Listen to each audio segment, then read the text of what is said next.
Horror कहानियाँ थी। गाना। आज 20 सालों बाद रमेश अपनी दुल्हन नैना के साथ अपने गांव के अपने पुराने घर आता है। सभी लोग बहुत खुश थे। रूपा भी अपनी बहू का स्वागत करने में लगी थी। पर ये क्या, रूपा जैसे ही अपनी बहू की आरती उतारने जाती है, अचानक से तेज हवाएं चलने लगती है। घर की लाइट चली जाती है और आरती का थाल का दीपक बुझ जाता है। माँ, ये सब क्या हो रहा है? अचानक से ये मौसम कैसे बदल गया? अरे बेटा, ये गांव है। गांव में अक्सर ऐसा ही होता है। किसी भी वक्त मौसम बदल जाता है और कभी भी लाइट चली जाती है। दीपाली बेटा, किचन से मोमबत्तियां तो ले आ। रूपा के कहने पर दीपाली किचन में मोमबत्ती लेने जाती है। लाइट ना होने की वजह से घर में काफी अंधेरा था, इसलिए दीपाली अपने फोन का टॉर्च ऑन करती है और टॉर्च ऑन करते ही उसे महसूस होता है जैसे कोई उसके सामने से गुजरा हो। मुझे ऐसा क्यों महसूस हुआ कि मैंने अभी यहाँ किसी को देखा?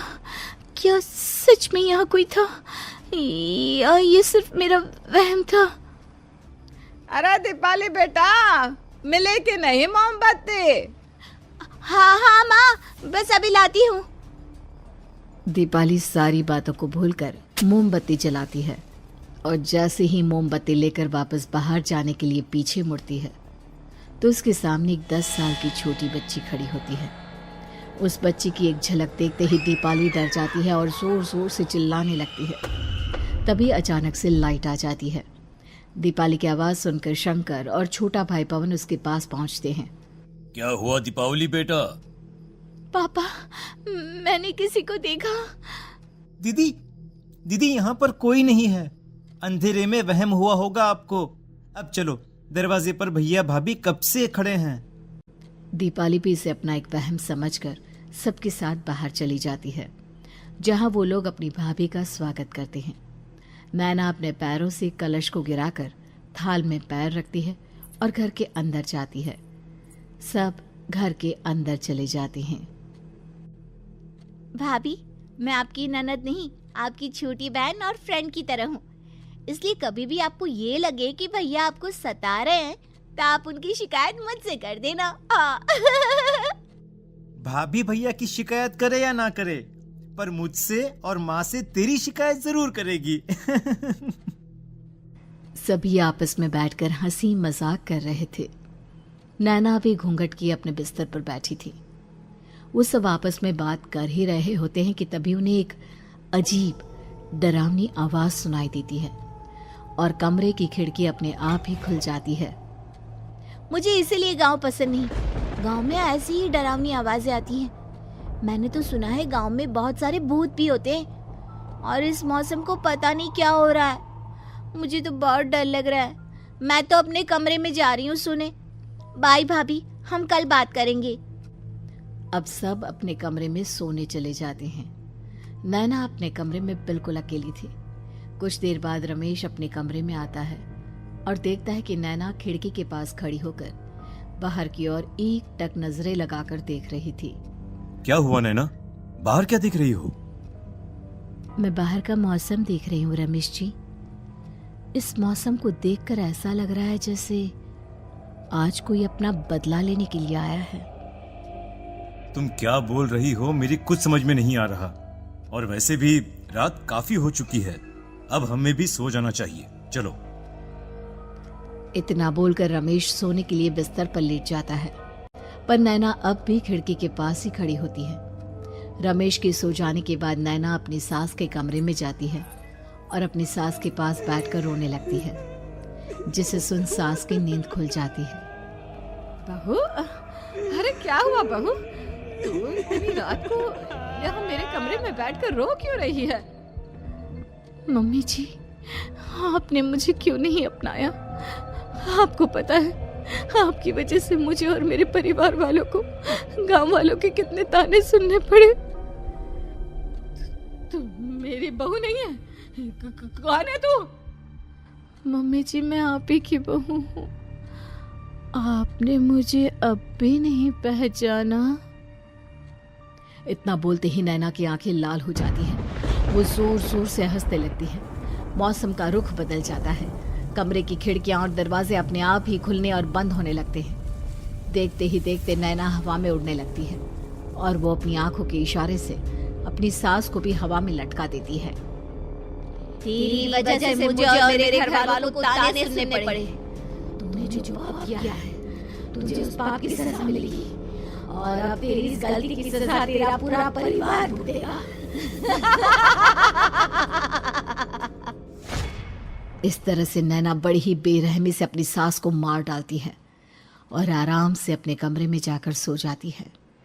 अगली सुबह जब घर वालों को कमरे में रूपा की लाश मिलती है तो उन लोगों के पैरों तले जमीन खिसक जाती है। कल तक माँ बिल्कुल ठीक थी, फिर अचानक ऐसा क्या हुआ रात को कि माँ हम सबको छोड़कर चली गई। सारी गलती मेरी है। बेटे की शादी की खुशी में मैं ही रात को घर वापस नहीं आया और चला गया अपने गांव के दोस्तों से मिलने। अगर रात को मैं अपनी रूपा के साथ होता तो शायद आज वो हमें छोड़कर न जाती। घर में शोक का माहौल पसर गया था, पर नैना को इस बात से कोई फर्क नहीं पड़ रहा था और ये बात कहीं ना कहीं पवन को भी समझ में आ रही थी। अब ऐसे ही कुछ दिन बीतते हैं और 1 महीने के अंदर ही अंदर शंकर की भी मौत हो जाती है। पहले माँ छोड़कर चली गई और अब पिताजी। क्या हो गया है हमारे घर को? पता नहीं किसकी नजर लग गई है। भैया ये घर सही नहीं है। हम जब से इस घर में आए हैं कुछ न कुछ बुरा ही हो रहा है। हमें यहाँ से वापस शहर चले जाना चाहिए। जहाँ रमेश, दीपाली और पवन का रो रो कर बुरा हाल था, वहीं नैना अपने कमरे में बैठी आराम से मेकअप कर रही थी। दीदी मुझे तुमसे कुछ बात करनी है। मुझे लगता है कि इन सब के पीछे भाभी का हाथ है। पवन तू ये सब क्या कह रहा है? तू होश में तो है ना? अगर भैया भाभी ने तेरी ये बकवास बात सुन ली तो उनके दिल पर क्या गुजरेगी? तू भाभी पर इतना बड़ा इल्जाम कैसे लगा सकता है? दीदी आप खुद ही देख लो ना। हम जब से इस घर में आए हैं सब कुछ बदल गया है। शादी से पहले नैना भाभी ऐसी बिल्कुल नहीं थी, पर अब वो किसी से बात नहीं करती। ज्यादातर अकेले अपने कमरे में ही रहती है और कभी उनसे बात करो भी तो न जाने कैसी अजीबोगरीब तरह की बातें करने लगती हैं। तू पागल हो गया है। आप समझती क्यों नहीं है दीदी? देखो ना, हमारे घर में मौत का सिलसिला शुरू हो गया है, पर भाभी को कोई फर्क नहीं पड़ रहा। वो अभी भी मेकअप कर रही हैं, आराम से खाना खा रही हैं। और दीदी आपको पता है, जिस रात माँ की मौत हुई थी ना, उस रात मैंने भाभी को माँ के कमरे में जाते हुए देखा था।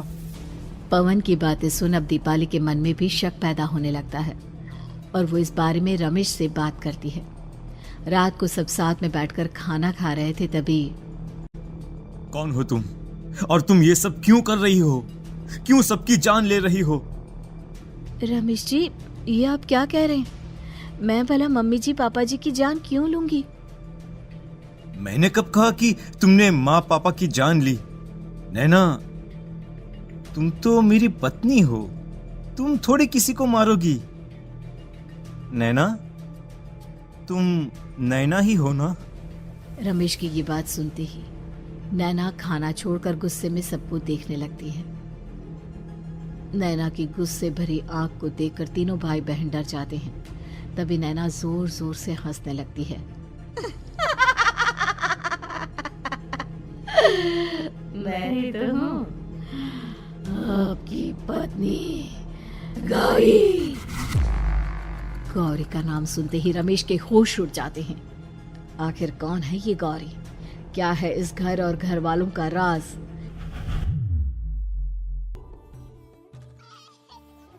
हमारे दोनों बच्चे एक साथ कितने अच्छे लग रहे हैं ना? हाँ, कितने अच्छे दोस्त हैं दोनों। बस बड़े होने के बाद भी इनकी ये दोस्ती बनी रहे तो बच्चे कितने खुश रहेंगे। मैं क्या सोच रहा था कि क्यों ना हम अपनी दोस्ती को रिश्तेदारी में बदल दें। मैं अपने बेटे रमेश की शादी तेरी बेटी गौरी से करना चाहता हूँ। इस तरह हमारे बच्चे भी हमेशा साथ रहेंगे और हमारी दोस्ती भी रिश्तेदारी में बदल जाएगी। शंकर की इस बात से उसके दोस्त को बहुत अच्छा लगता है और वो अपनी बेटी की शादी रमेश से करवाने के लिए तैयार हो जाता है। बहुत जल्द दोनों परिवार मिलकर बचपन में ही रमेश और गौरी की शादी करा देते हैं। अरे शंकर, अपने बच्चों की शादी करवा कर हमने अपनी दोस्ती को रिश्तेदारी में बदल तो लिया, पर मैं चाहता हूं कि अपनी गौरी का गौना 2 साल बाद करूं, ताकि वो थोड़ी समझदार हो जाए। अरे हाँ दोस्त, बिल्कुल, हमें कोई दिक्कत नहीं है। इसी तरह समय बीतने लगता है। समय के साथ शंकर का कारोबार तरक्की पकड़ लेता है और 2 साल बाद शंकर अपने पूरे परिवार के साथ शहर में शिफ्ट होने की तैयारी कर लेता है। जब यह खबर उसके दोस्त को पता चलती है तो वो शंकर से बात करने उसके घर जाता है। शंकर, 2 साल पूरे हो चुके हैं और अब तू शहर भी जाने वाला है। मैं सोच रहा था कि तेरे शहर जाने से पहले गौरी का गौना कर दूं, ताकि तू अपनी बहू को अपने साथ लेकर जा सके। ये तू कैसी बातें कर रहा है? रिश्तेदारी बराबरी वालों से होती है, और वैसे भी अब मेरा बेटा या मेरा परिवार कोई भी इस रिश्ते को नहीं मानता। ये तू कैसी बातें कर रहा है दोस्त? जब हमने अपने बच्चों की शादी करवाई थी तब हम दोनों ही एक बराबर थे। पिछले 2 साल में तेरा कारोबार थोड़ा सा अच्छा क्या चल गया तो पुराने रिश्ते ही तोड़ देगा। देख भाई, ऐसा मत कर। अगर तूने मेरी बेटी को अपनी बहू के रूप में नहीं अपनाया तो कोई भी मेरी बच्ची से शादी नहीं करेगा। अरे उसकी जिंदगी बर्बाद हो जाएगी। यार देख, वैसे भी बाल विवाह तो कानून मान्यता नहीं देता, फिर मैं कैसे दे दूं? तू अपनी बेटी के बड़े होने पर उसकी शादी किसी दूसरे लड़के से करवा देना। वैसे भी तब तक ना उसे और ना ही गांव वालों को ये बात याद रहेगी। मेरे बेटे को बख्श दे मेरे भाई। इस तरह से शंकर अपने दोस्त के परिवार और गौरी को गांव वालों के ताने सुनने और जिल्लत से भरी जिंदगी जीने के लिए छोड़ अपने परिवार वालों के साथ शहर चला जाता है। अरे इनकी गोरी में ही कोई दोष होगा, तभी तो लड़के वालों ने इनकी बेटी को अपनी बहू के रूप में नहीं अपनाया और उसको यहाँ छोड़कर शहर चले गए। अब कौन थामेगा ऐसी लड़की का हाथ? अरे पता नहीं कैसा आदमी है जो गांव वालों के इतने ताने सुनकर भी सर उठाकर गांव में चल रहा है। अरे अगर मेरी बेटी के साथ ऐसा हुआ होता ना तो मैं तो शर्म के मारे मर ही जाता। हाँ, दिन रात लोगों की नजरों में अपने लिए ग्रहण देख और सबके ताने सुन सुन अब गौरी के पिता हिम्मत हारने लगते हैं और एक रात गौरी के माता पिता खुदकुशी कर लेते हैं। ये सदमा गौरी भी सहन नहीं कर पाती और उसकी भी मृत्यु हो जाती है। तुम्हारे परिवार की वजह से हम लोगों ने अपनी इज्जत और जान गंवाई। इसका बदला तो तुम्हें चुकाना पड़ेगा, वो भी अपनी जान देकर। हंसते हुए अब नैना हवा में उड़ने लगती है। नैना अब पूरी तरह से बदल चुकी थी। गौरी की आत्मा उसके शरीर पर हावी हो चुकी थी। उसकी आंखें सफेद, पैर उल्टे, चेहरा काला और बाल बिखर गए थे। अब गौरी अपनी शैतानी शक्तियों से घर के हर कोने को अपने काबू में कर लेती है और सीधी दीवार पर जाकर चिपक जाती है। मुझे अपना बदला चाहिए। बदला लूंगी मैं तुम सबको खत्म कर दूंगी। गौरी इतनी तेज चिल्ला रही होती है कि उसकी आवाज से घर के सारे कांच टूट जाते हैं। सामान इधर उधर गिरने लगता है और ये सब देखकर तीनों भाई बहन के होश उड़ जाते हैं। बचाओ, भागो भागो। उन तीनों को अपनी जान बचाने के लिए यहाँ से वहां भागता देख गौरी जोर जोर से हंसने लगती है। तभी दीपाली घर से बाहर निकलने लगती है, जिसे देख गौरी गुस्से में अपनी शक्तियों से तुरंत घर का दरवाजा बंद कर दीपाली को हवा में उड़ा देती है। बाहर भागी थी, मुझसे बचकर भागना चाहती है? कोई नहीं बचेगा, आज तुम सब मरने वाले हो। अचानक घर में भूतिया आवाजें गूंजने लगती है, तेज हवाएं चलने लगती हैं। सोफा, टेबल, कुर्सी सब हवा में उड़ने लगता है। ये सब देखकर रमेश, दीपाली और पवन की रूह कांप जाती है। घर में ये सब होते हुए और अपनी बहन को हवा में उड़ते हुए देख रमेश और पवन को भी समझ में नहीं आ रहा था कि वो क्या करे, कैसे अपनी जान बचाए। इतने में गौरी अपनी आंखें दीपाली की तरफ करती है और अपनी शैतानी शक्तियों से उसका गला दबाने लगती है। भागने का बहुत शौक है ना, अब मैं तुझे इस दुनिया से ही भगा दूंगी। इतना बोलकर गौरी दीपाली को उठाकर फेंक देती है और दीपाली दीवार से टकराकर नीचे गिर जाती है। दीपाली के पूरे शरीर में चोट के निशान होते हैं और वो उठ भी नहीं पाती। दोनों भाई भागते हुए अपनी बहन के पास जाते हैं।